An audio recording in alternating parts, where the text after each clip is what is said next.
What's up, Longhorn fans? Brett from the 41st Acre. Just wanted to do a quick recap, mostly just to get some things off my chest because that hurt.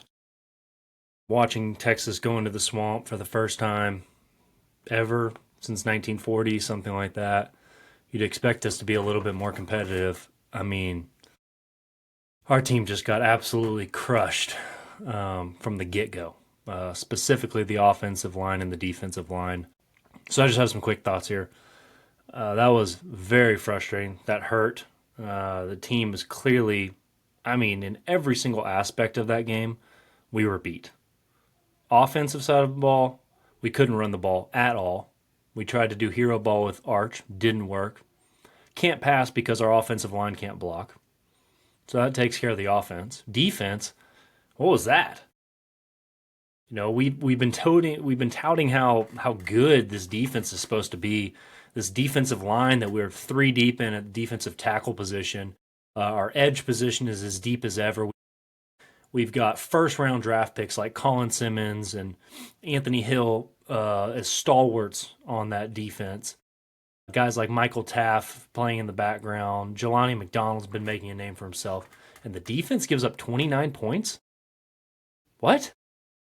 I just did not see that coming. I think my prediction was final was 20-10, very similar to the LSU Florida game.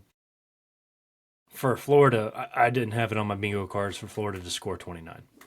I did not have it in my bingo cards that Florida was going to score 29 points today. I mean, that's unbelievable. And those weren't on turnovers that they created. I mean, that was their offense. Their offense scored 29 points. Frustrating to say the least. So defense can't stop the run. They're running for their bad runs were getting 3.5, 4 yards. And their average run looked like it was getting 8. I mean, it was unbelievable. They're second and short almost every single time. They didn't do anything super special with DJ Lagway. He made a couple of great passes to what was his name? Dallas something, some 5-star stud wide receiver. Yeah, he looked like a stud wide receiver. It looked like Jeremiah Smith did last year. Get him the ball in space, and look what he did. He carved up a very senior and experienced secondary of Texas. But it didn't matter.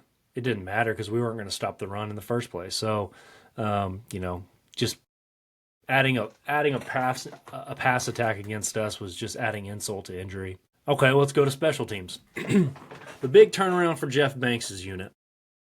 We've been hearing about it all summer, all spring, that special teams is going to be a point of effort going into all these training camps. That we were going to get some talent back on special teams. We were going to make game-changing plays on special teams. There was no game-changing teams. There was no game-changing plays on special teams this game. Oh, wait, yes, there was. Florida blocked one of our punts, and one of the most obvious formations that they were going to block a punt. They just overloaded one side as if we didn't have any kind of answer for that. We couldn't see it. We couldn't adjust to it. Couldn't call a timeout beforehand, and they block it for a safety. It's unbelievable how poorly coached this team looks right now. The special teams thing just really frustrates me. Our punter's fine, I guess. We don't kick field goals, so I'm not even sure why we need a kicker on the team. We have not blocked a punt this year. We have not had any significant punt returns or kick returns that have meant anything in a game. I think Ryan Niblett had a couple of good ones in one of our blowout games earlier this year, but nothing of consequence. So, in all three phases, Florida dominates Texas. All three phases. There was no fluke here. In fact, Texas needed some fluke plays to try to get back in this game. Recall the wide receiver screen pass that Ryan Wingo missed a wide open injuries going down the seam that would have been a touchdown. I mean, that's what we couldn't do anything else, so that's what we were going to do is we try to do some trick plays to get back in this game. God knows we couldn't run the ball. God knows that the offensive line couldn't pass protect for Arch. I think Arch was sacked 6 times. I saw a headline on ESPN that Arch's bad day, I think was the segment that was going to come up, and yeah, did he look great? No, but Texas essentially asked him to play hero ball. I mentioned it earlier. We could not run the ball at all, and we completely abandoned it afterwards.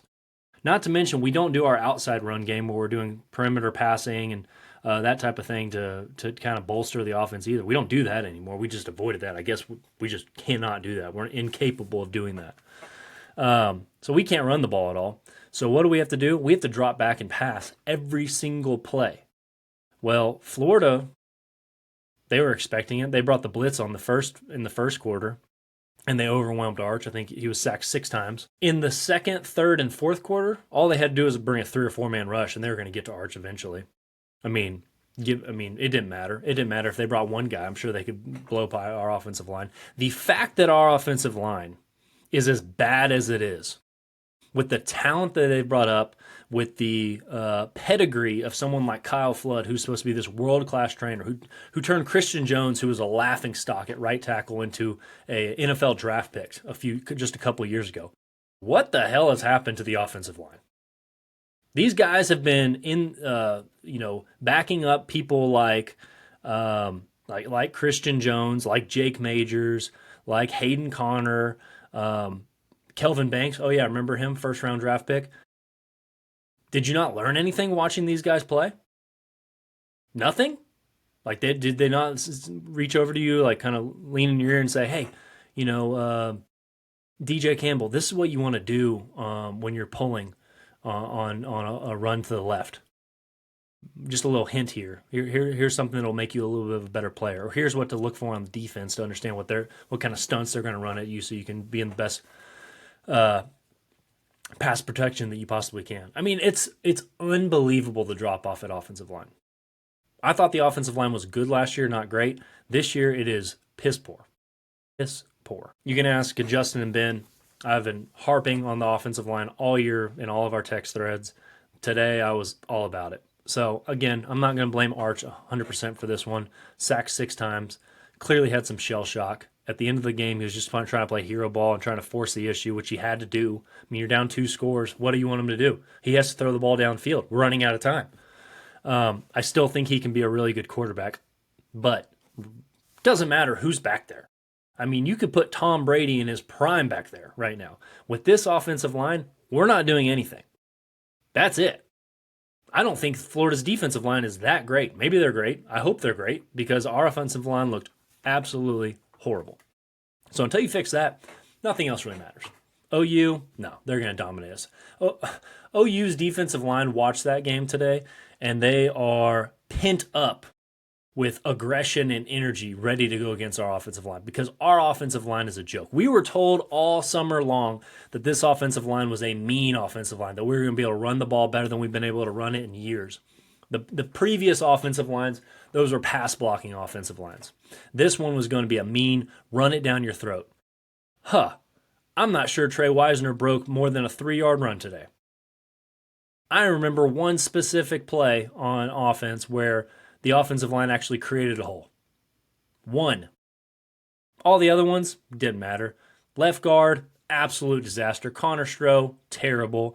Nick Brooks, terrible. Neto Umeozulu, where are you? You're a 4th year. You're a true senior, redshirt junior. Where are you?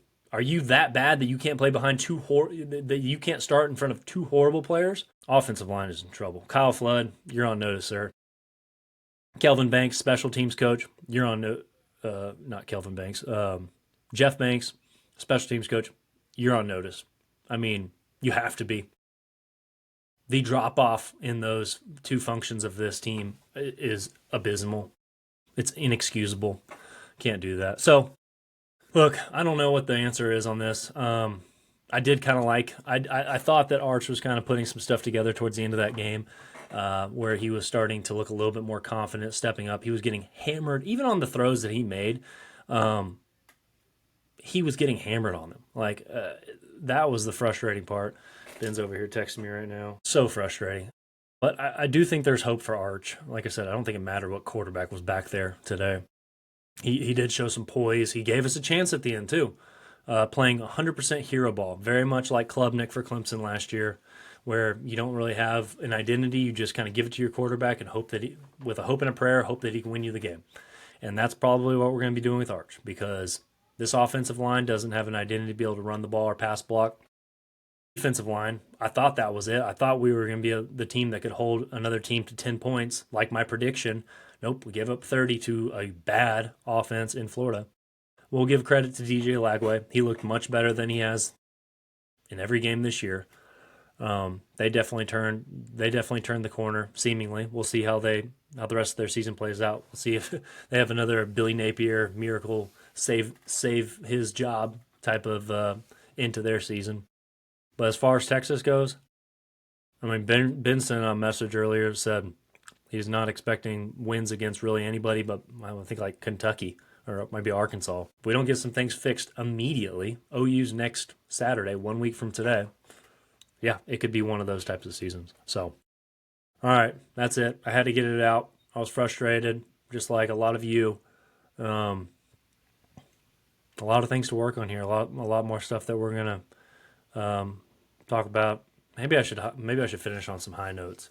What were the high notes of the game? I talked about Arch. I thought that he showed some good poise at the end of the game to be able to get the ball down the field, get it to some good wide receiver, get it to the wide receivers, even though he didn't have space. Stepped up in the pocket, ran the ball decently well himself. Defense did make some plays when they needed to at the end of the game. They had the third down stop and forced Florida to punt to give us one more chance. Good to see Emmett Mosley. You know, I thought he was a fictional character for a little bit there. He showed something there. I thought Livingston looked great on that catch that he made, and then of course I don't know what that injury is. It looked nasty though. At a minimum, pretty good contusion on his lower leg, and hopefully that's the extent of it. Other good things, I don't know. Maybe we're chalking this year up to a rebuild year. You know, this is the year that we let the offensive line just throw them right in the deep end, try to figure it out themselves. Arch is coming back next year. We're not losing anybody. Who's going to the draft after this on offense? I'm waiting. Well, Cole Hudson, DJ Campbell, I think y'all are out of eligibility, so y'all have to come off the offensive line. Jack Indries, I don't know what your eligibility situation looks like. Emmett Mosley, I don't know him either. Ryan Wingo's a sophomore. Livingston's a sophomore. Trey Wisner should be back. CJ Baxter should be back. So the good news is, I guess, nobody's really making a draft profile for themselves right now. So you're getting the whole team back. On the defensive side, you're definitely losing some talent. But like I said, like I said during the podcast earlier this week, you got to score points to win in this game, especially in college. This team's not scoring any points the way they're playing, offensive line specifically, and I am going to harp on the offensive line the rest of the year, as I have been, because good teams have good offensive lines. That's the end of it. So, all right, I'm out. As always, hook 'em. Sorry for the depressing message, but had to get it off my chest.